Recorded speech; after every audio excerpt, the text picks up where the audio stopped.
just starting to notice things is huge. Noticing something's not right. And so, I don't know, just instantly, one, because the other options were like, you're just withdrawing more and more. But the other one was like, it was so, like, it was you taking notice of something. And that's kind of where it starts. Getting help usually starts where it starts to shift from, okay, you're feeling this way, you're worried about certain things. But when you finally look and you say, what's going on here? And that's sort of like what that felt like. And that's why I went with it. And it seems like this could be a step in the right direction.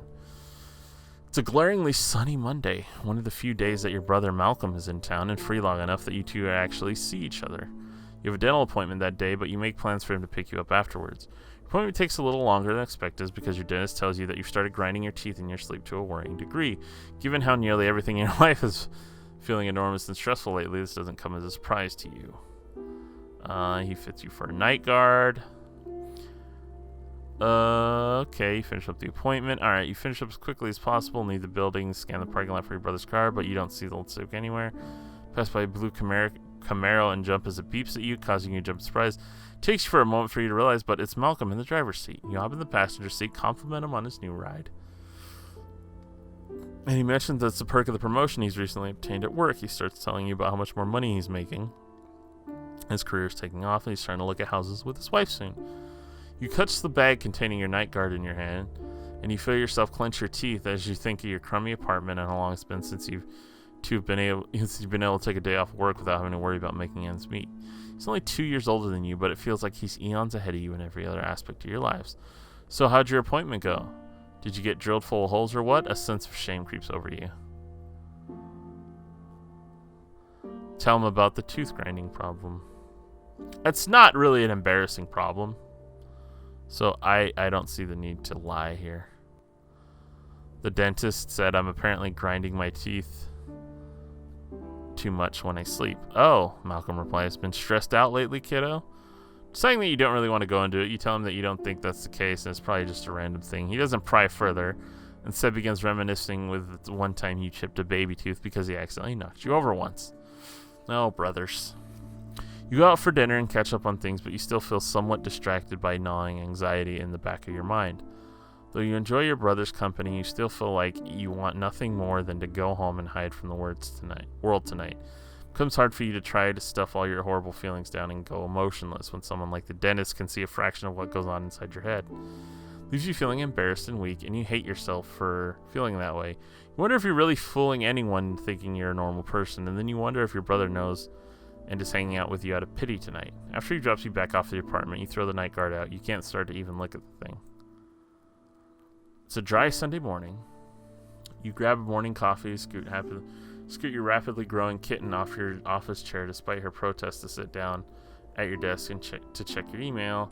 A message pops up in your inbox. It's from Amanda. You remember meeting at the cafe and awkwardly bringing up your feelings to her.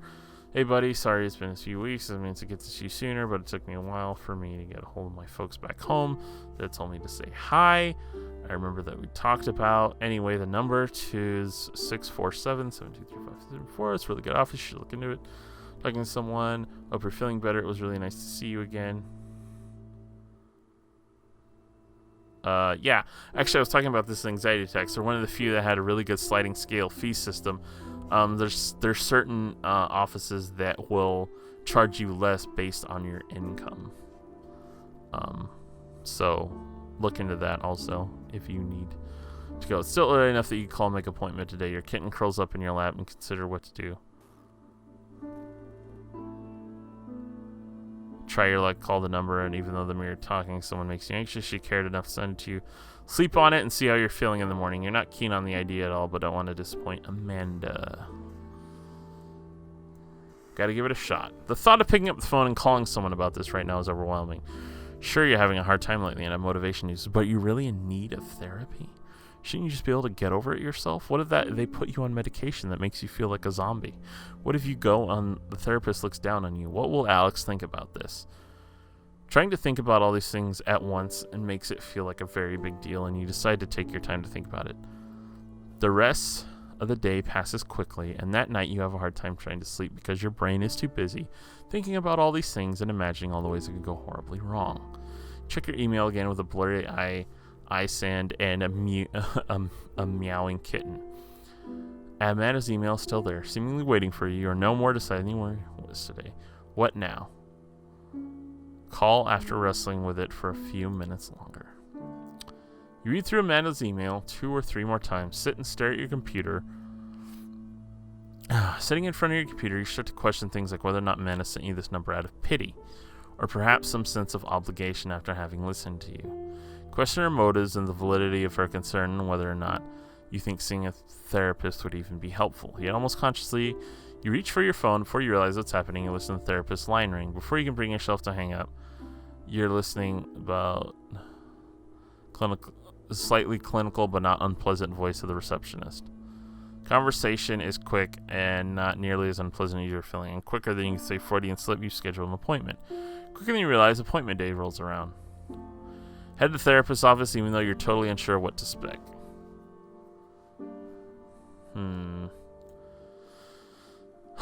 Here we go. You have your first session with the therapist, Susan Melville. Tall woman in her mid-40s with a disarming demeanor and patient eyes with the start of the slightest smile lines. She makes you feel comfortable fairly easily, which is a pleasant surprise after all the anxiety over the appointment. As you leave,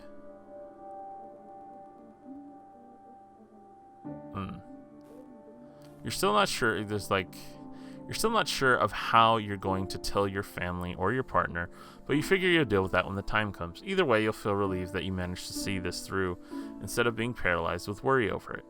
Even if nothing comes of it, you did something you said you would do instead of flaking out or running away. You're emotionally exhausted when you get home and collapse into bed. You sleep better that night than you have in a week, and you're not sure if it's because you were so tired when you got home or it's because of the therapist. It is early on a Wednesday morning. Lately, you've developed a nasty habit of waking up 10 to 20 minutes before your alarm rings, and unfortunately today is no exception. You lay in bed, each minute ticking closer and closer to the wake-up time and passing this swelling wave over entrenching dread. Sooner you would like your alarm blares. You almost always have difficulty rising from bed, but today the simple task seems nothing short of Herculean. After several snooze cycles, you decide that you just can't deal with work today. You're incapable of forcing yourself through a work day. Not to mention you've snoozed so many times that it'd be impossible to make it on time now anyways. What do? Call your boss and tell him you're sick and won't be in today. In spite of the fact that you know that it's your job and that you should go, you keep fighting yourself every step of the way. Every time you resolve to climb out of bed and just go, your body seems to get heavier and heavier. Your head gets foggier and you find yourself unable to make yourself move. Grab your phone, dial your boss's number, hoping that it's early enough yet that he won't be there and that you can just leave a message. Fortunately, after a couple rings, the voicemail picks up and you leave a message explaining that you're sick and won't be able to come in today. As you hang up the phone, you worry that perhaps it sounds like a lame excuse. You hope your boss won't call or email you to follow up with your message, but for now, you're too foggy, too much of any sort of thinking. Eventually, you fall back asleep that is both heavy and restless, with your kitten curled up at your feet, occasionally repositioning as you toss and turn.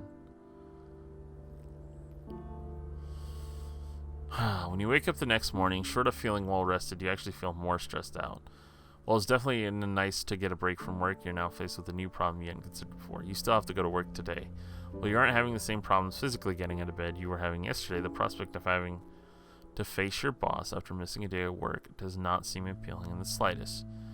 You worry your absence won't seem as believable or legitimate, that your coworkers and the boss will think you're just trying to play hooky, or worse, you fear that someone will actually ask you what's wrong. Being caught in that instance and having either to make up a half-baked excuse, or worse, that they'll see right through and know quickly your mood is matching the drizzly weather outside.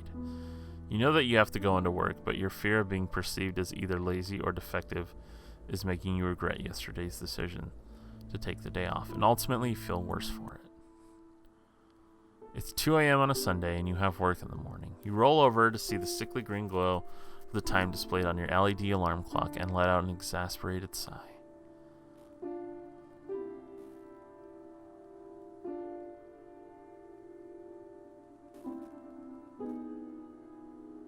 Huh. Let's see. Worry about your job leads to your future's very identity. Your thoughts run too fast. You come to a satisfying conclusion on any one of them. You have to be awake for work in a mere 8 hours. And you know that your work is so much worse on only a few hours of sleep. So 2 a.m. I have to be at work in 8 hours. No, you have to be awake for work in 8 hours. So I have to work at 10. It's 2 a.m.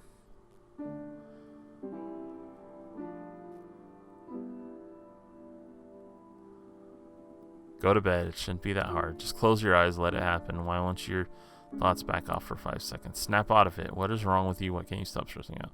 You're probably going to go into work tomorrow exhausted. And go to your computer. Sleep is clearly not happening, no matter how long you lay there. I'm starting to see something here, but I'm going to wait and see. Get out of bed and head to your desk. Laying in bed with nothing but your thoughts to keep you company. You feel like you're going insane. The harshness of the light coming from the screen makes you squint as you turn it on. Despite how often you find yourself in this exact situation, there have been so many nights lately just like this. As you begin reading a news story, an online friend of yours IMs you. You're up late again, I see. Yeah, I can't sleep. Again. Thinking too much again? You guessed it. Want to talk about it? You end up talking with Attic for quite some time about how you've been feeling. He's always been easy to talk to about personal matters, and the added security of talking online helps. Being able to rethink what you say as you type it out and check it before you send it out helps you gather your thoughts, and you find it less intimidating in a way to type it all unprompted and say it out loud. I don't want to be that guy who thinks it can diagnose something because I read a Wikipedia article, but it sounds like you might have depression. You should talk to someone about that, like a doctor. You pause. Are you really that transparent, or is it that you've gotten used to talking about your feelings at this point? Your insomnia makes you a little paranoid, but you shake it off. We can do some research and see if there's a good doctor near you. It's not like you're going back to sleep anytime soon anyway. Might as well do something while you're awake. This is just a low night. I'm normally able to sleep. I don't have depression. No, that's okay. Actually, I have talked to someone about it. Oh, okay. I'm glad you're taking that step. I've heard it's not an easy one. I know people kind of suck at understanding this sort of stuff sometimes. But there's nothing wrong with having Hugs Boson. Is this guy's name? Hugs Boson? Anyway, I know, but there's nothing wrong with having depression. You wouldn't be ashamed to have bronchitis or something. So there's no reason to be ashamed if it's your brain that's sick instead. You spend a few more minutes talking with Attic about your therapy and your feelings about it. He's incredibly supportive. You're happy to find a confidant that understands your illness and is willing to lend an ear when you're having nights like this. A little while later, you fall back in bed, kitten in tow, and find it easier to drift off sleep. Even in therapy, you know you're still going to have nights like these sometimes. It's good to know that you have a friend to help you carry through them. Okay, so our depression has gotten better. We have gone to see a therapist. We're not currently taking any medication. Oh, okay. It's a chilly Thursday night. One of the longest days in recent memory. Okay, for no particular reason. Coworkers trade your patient. You're lost thought to commute home. Feeling frustration. Feels you're in minor annoyances like someone bumping into you really hard as they walk by. By the time you're home, you're exhausted, and one of these feelings are identified as negative feedback loop. These pent-up feelings aren't dying down and are eating at you. You open your front door and stare at your apartment. An overwhelming feeling of exhaustion overcomes with you. You feel like your energy levels are low enough that you'll likely settle into a single activity tonight. What do? Shake off your bad mood and do something fun for the rest of the evening. Reach out to someone close to you. Don't burden anyone with your problems. Distract yourself. This is probably one of the best moments in this game so far. Because here's what you want to do. One is what you want to do. You want to shake off your mood and do something fun. But you just can't. So you now have two options. You can either try to reach out to a close friend and hope that they can help you with your day. Or you will worry that you're just a burden to them and that it's up to you to get rid of it and distract yourself. But in my experience, reaching out to someone close to you is usually the best shot. Your head feels noisy. Your head feels too noisy and you need to talk. And you need to trade it for some extra conversation. Your therapist did say it was important to reach out to your support network, so you might as well give it a shot. Who do you call? So you can't talk to your coworker, Sam. Although, from what I can tell, that's not a huge deal. He's not a big deal part of your life. Your mother, doesn't always understand you, but that's probably not a good option. Your girlfriend, she's your girlfriend. Alright, let's do this. You dial Alex, who picks up after only 2 rings. You ask if she has time to talk, and she tells you she's just hanging around in her PJs. Is actually somewhat bored for once, doing to be caught up on her coursework.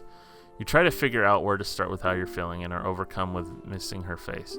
You ask if she feels like grabbing some dinner, and then you notice her barely contained surprise and delight on the other end of the line. You meet about a half an hour later at an inexpensive diner not far from your apartment. While the food is not great, you're surprised by how much your mood seems to have elevated just being in her company. While at first you were extremely hesitant to talk about your job situation for fear of being burdensome or sounding like a whiner, you see her listening intently with you with what even you seems to be genuine concern. After winding down with a beer, you cautiously open up a little bit about your feelings surrounding your job and how drained it leaves you feeling, how you feel like you're simply existing, selling days of your life for no real purpose. You surprise yourself when you start talking about how frustrated and stymied you feel by your job, about how you used to feel passionately about things but feel like all your energy and capacity for how long it's been since you've externalized this much raw emotion. The two of you spent several hours in that diner booth, long after your half-eaten food was cleared and the waitress stopped refilling your coffee cups. As you get up to leave, a sudden wave of self-conscious washes over you, and you suddenly feel incredibly awkward. That's when Alex stands up and grabs you tightly around your waist. You realize that short of boring her with your seemingly endless glance, she simply hadn't to have gotten a chance to spend real time with you. It's been, by all accounts, incredibly too long since you've allowed yourself to open up to them like this. And there's an almost palpable feeling of closeness you allow yourself to hold on to as you go to bed that night. It is a Wednesday afternoon. Has become routine on Wednesdays. You're sitting on the couch at Dr. Melville's office. To your mild surprise, she begins the session by breaking her characteristic therapist silence and begins speaking up right away. I wanted to start by saying I think it's great you decided to come see me. It's an incredibly important first step. She begins to say, I want to take some time today to talk to you about the possibility of supplementing or substituting your treatment with medication. The mention of medication makes your ears perk up and you feel your heart rate increase, and she continues. Many people find adding the pharmacy-like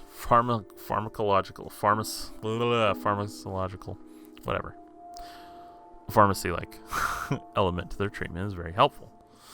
Often prefer to have drugs, completely eliminating their need to visit a therapist at all, providing you rely on a support network and are still reaching out to people. I'd prefer if we kept talking. Should you choose to start medication so that I can monitor your progress and adjust as needed, but the choice is ultimately yours. I just wanted to run the option by you to gauge what your thoughts on the matter might be. Dr. Melville is just giving you a lot to think about. What do? You have 4 options. This whole therapy thing is always overwhelmed you, and this final straw. You're done with both. No. The thoughts of messing with your brain chemicals makes you uneasy. You'll stick with therapy. Tell you you'd like to try using drugs instead of therapy. These weekly sessions have always made you more than a little uncomfortable. Accept a prescription as a way to augment your therapy. I know that this is the best way to go and has done wonders for myself personally. You think the matter over long and hard to think that's recently sort of thing that's even on your radar. And here you are now being asked to make a decision about it. You're both skeptical and nervous, still getting over the initial shock of even just talking to a therapist. Still, over the years, you've done enough entry-level reading on the subject to know that if it doesn't help, at least it probably won't hurt, right? After a short period of internal vacillation, you decide to bite the bullet and go for it. Dr. Melville, you'd like to try the medication and add your therapy. You spend about half an hour going over what you'll be talking about, what you should expect from it, thinking back on the decision later. You're pretty sure you had your fist tightly clenched the whole way through. It's a Wednesday evening and you're visiting at your parents' house for a holiday. One of a handful of times during the year, you drive out and visit your old hometown, and you've seen random people you'd gone to school with around town, whenever bumping into them, the usual sort versions of what you've been done since graduation are exchanged. High school, you had much larger plans. You feel like you failed to manifest them. You largely lost interest in what you thought you wanted to do growing up. Everyone you've caught up with seems so much happier than you, like they've all got their lives figured out, and you've been feeling like a failure by comparison. Your brother Malcolm arrives with his wife in tow shortly before you all sit down to dinner. He's been traveling for his job lately, and you haven't seen him since the day he picked you up from the dentist. Your parents haven't seen him since before then. During the dinner, they all catch up, and Malcolm talks about all the amazing things he's done on the road. Your mother turns to you and asks you what you've been up to since you've seen them last. Oh, the same old, you say. Nothing really new's going on. Your mother makes a face. Oh, nothing new? How long are you planning on staying at that job of yours? What do you say?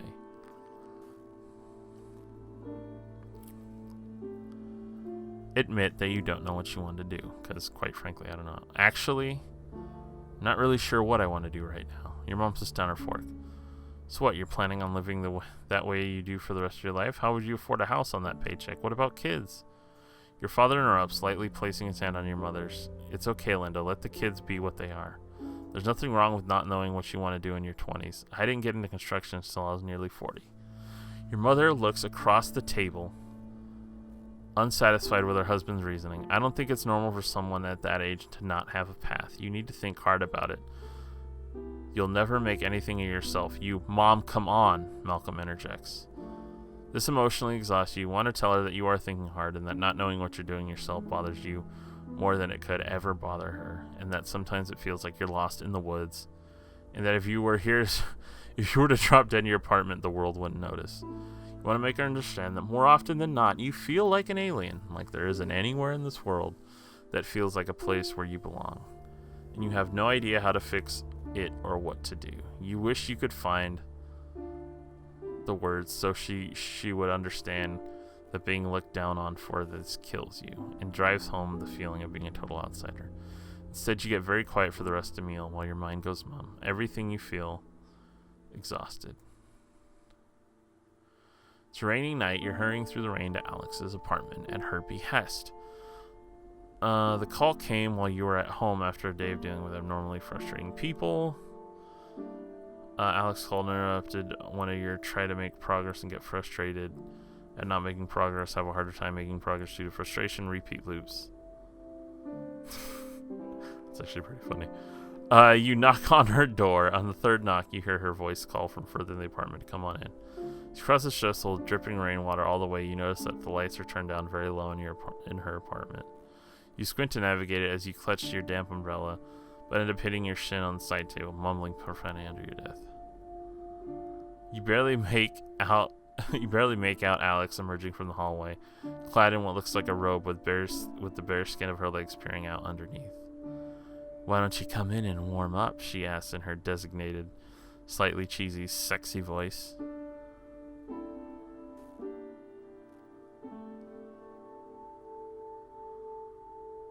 You appreciate her affection, but you're too wrapped up in your own negative feedback loops to be in the mood right now. What do? Try to unwind before getting physical. You look at her, standing, barely lit, and notice there's a few candles scattered around the apartment. It occurs to you that she has tried to make this night special for the two of you. Even though you have the tight knot of antisocial frustration in your stomach, seeing how much she cares makes you want to try to melt it away so you can show her how much you care that she's gone through all this trouble. However, you desperately need to shift gears first before that's even possible. You look amazing. Let's have a drink together, you suggest, hoping that this will give you the push you need to get in the mood. Go in the kitchen, pour the two of you drinks, trying to focus on letting go of the bad mood. You sit down on the couch next to her, and she cuddles up to you instantly. What should we toast you? She asks. Think of that moment, passing up the cheesy to us option, and you say what's on your mind, letting go of your bad day. To tonight. The two of you cheers, and you ask her about her day. Conversation turns flirtatious, and the two of you find yourselves in the bedroom shortly after. You find that you're having trouble getting in things physically with her, and remember that the diminished arousal was a possible side effect of your medication. You'd hoped that you were part of the population that wouldn't be affected, but it seems as though this was not the case. However, you're still able to enjoy the closeness of Alex and fall asleep together happily. It is a early winter evening. It's not particularly late. The time of year has lent the sky an almost prematurely darkened cast.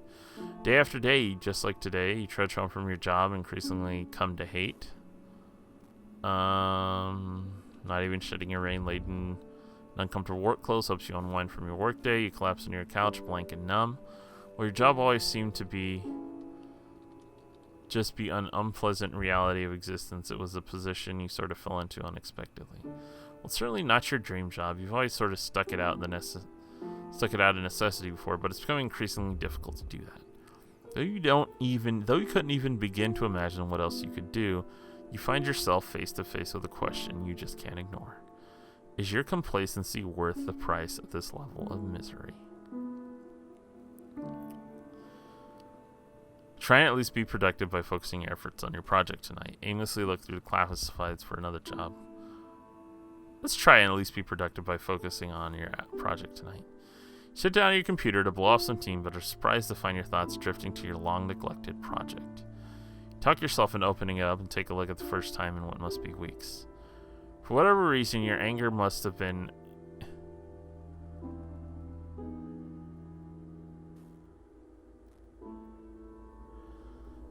was it your anger that you're feeling towards your day job seems to have converted to true passion. You seem overflowing. I see there is that you should feel better. Well, you don't get an unnatural amount of work done. You do work for a solid couple hours and it feels really great. What's more is you share some stuff across your social media networks and you receive quite a bit of positive feedback, which makes you feel great. You go to bed that night. You tell yourself that your job may suck, but at least you've got something you really care about. You can put effort into. Feel really good about yourself. In fact, as you're falling asleep, you can barely even remember your workday. It's a little past 8 p.m. on a Tuesday. You're at your computer, frustration levels peaked. Rubbing your eyes and sighing heavily, you're working on a project, trying to meet the deadline as it lurks closer and closer. You slide your hands off your face to look at your screen as it beeps at you. Hey, are you there? I really need to talk to someone about something. You feel like you're getting nowhere with your current task and probably use a break. However, you know that you have a history of getting distracted and losing motivation to pick something back up again afterward. What do? Try to regain your focus. Don't answer. Answer. Multitask. Alright, you gotta answer him. He's your friend. Well, feeling like you hit a brick wall with your task, so why not break and help out a friend? Hey, what's up?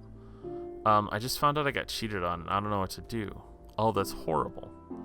Two, you talk for a long time and you lend a shoulder to your friend. You give him a space to rant, to cry, most importantly, be able to voice his inner turmoil.